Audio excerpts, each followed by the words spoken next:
I made money this month as an independent musician. Like I literally paid for all of my expenses directly with music. You don't have to be the best musician. You don't have to be the most talented singer. And this is how I did it.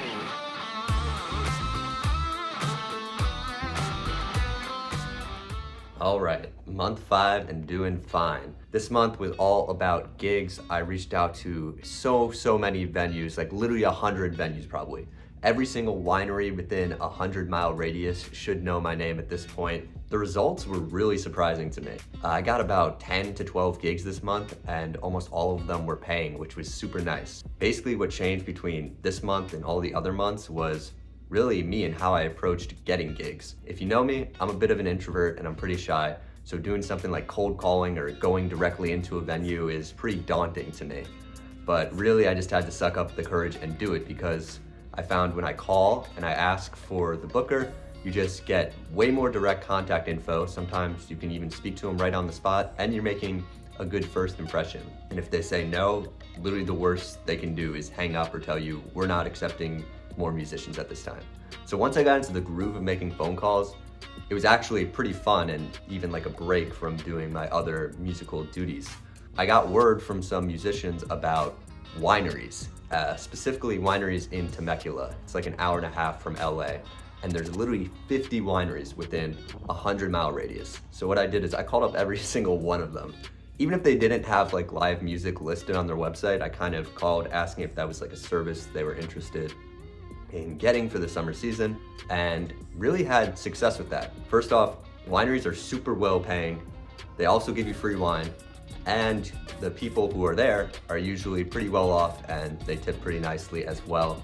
So I've really been having these great experiences going out to these wineries, playing a lot of cover songs and just honing my chops. Most of the gigs are 3, even 4 hours, so it's really good practice. And you know, a lot of musicians would maybe like an hour and a half, 2 hours to drive for a gig one way. Like that's a lot, but really the money significantly cancels out any cost. I make more in a day there than I would at any day job. So for me, it's like a no-brainer for doing winery gigs and that sort of thing. So that's something I've been reaching out to more. Literally any winery within a 100-mile radius I've been reaching out to.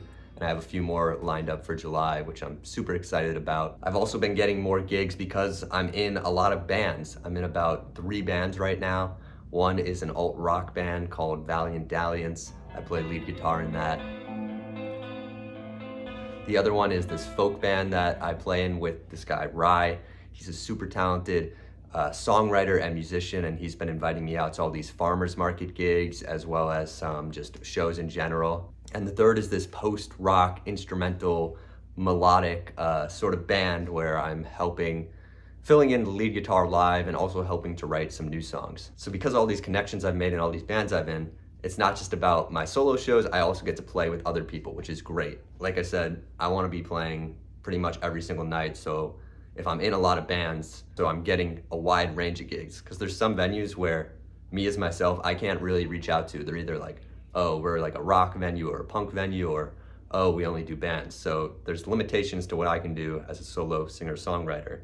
So it's really nice to be able to experiment and, I guess, improve my outreach with other bands. I literally had the most fun show of my life last week in downtown LA with Valiant Dalliance. It was just like this dingy, cool dive bar venue. My friend and bandmate described it as like one of those like Guitar Hero levels that you see when you are like, you know, just starting out. And they had a fog machine, they had strobe lights. Like it was the most insane thing playing guitar with strobe lights. And also there was just people there who we didn't invite. I feel like in LA I've noticed that it's mostly the same people that come out to support each other. It's about how many people can you as a band or musician bring. But here, there was just people stumbling in, or people who just wanted to come hear some live music. And that was a really cool thing, because I feel like that's how it used to be, or that's how it should be when it comes to building your name and your brand as a band. But I don't really see that much nowadays, so having that experience was super cool, and we rocked out the stage for sure.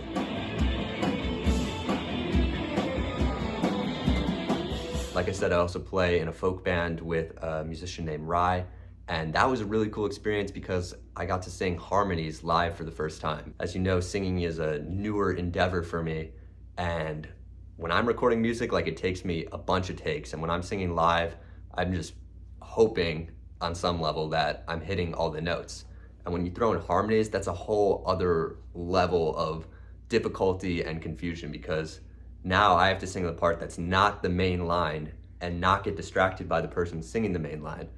But it actually turns out to be really fun, and it is just kind of a matter of practice and knowing your part. Also, the farmers markets I've been doing with Rye have been awesome. We've been playing in like this band show, which seems like super professional to me. And we got another guy on cajon, so that's been really fun, and another sort of experience of like literally 4 hours of playing straight just on your feet. But I can't complain. It's literally, performing is my favorite thing to do.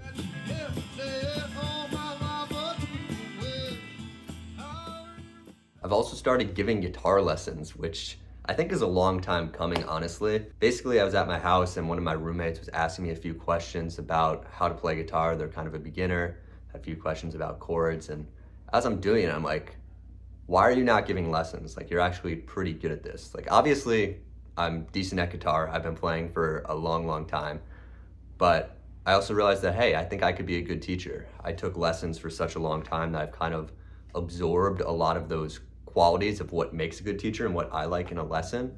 So I was like, it's time to put yourself out there, start giving lessons, post it on Craigslist.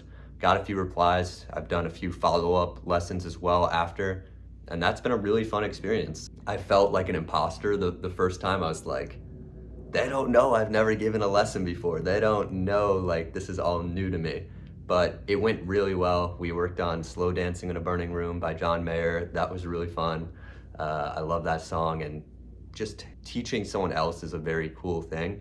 It's not something necessarily that I want to do full time with my life, but right now as a way to make income and still be like all in with music, I think this is a really nice way to kind of supplement either, you know, groceries or gas for the month, that sort of thing. And I did tally up my income from this month, and literally it checks out. Like it pays for all of my rent, all my parking, all of my gas, all of my food.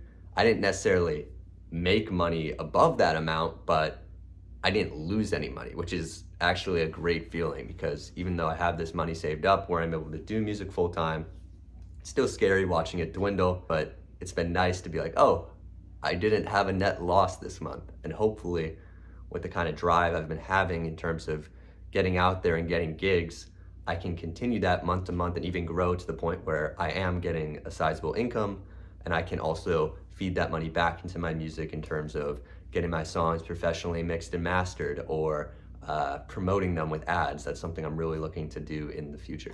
I think the last thing I want to talk about is in regards to new music. I got a new song coming out on Friday. It's with this rapper I met named T. Rich, super talented guy. I've always wanted to kind of be on a song featuring with a rapper. What's happening is I'm doing the choruses and then he's doing his thing on the verse. There's also some guitar solos, and I produced the whole thing. And I know I say this every time, but in terms of like the production and the quality of the song, this is the best thing that I've personally produced. I'm really happy with how it came out, and I'm really glad to see like my skills getting better in that arena. This was literally the first song where it almost felt too easy. Usually like I'm struggling to get this one sound or just get the levels right, but I feel like I put in like no work in comparison to what I usually put into a song. Got just as good a result, which is great. I've also admittedly had major album on the brain. I am still doing a single every month, but as someone who likes, I guess, like a concept idea, an album is something that I tend to gravitate more to. I want to have something with a cohesive sound, a cohesive message and vision, and it's something that I've been sitting on for a long time. I don't want to give away like all the details yet, but I'm starting to make progress on a lot of those songs. So almost at the halfway point.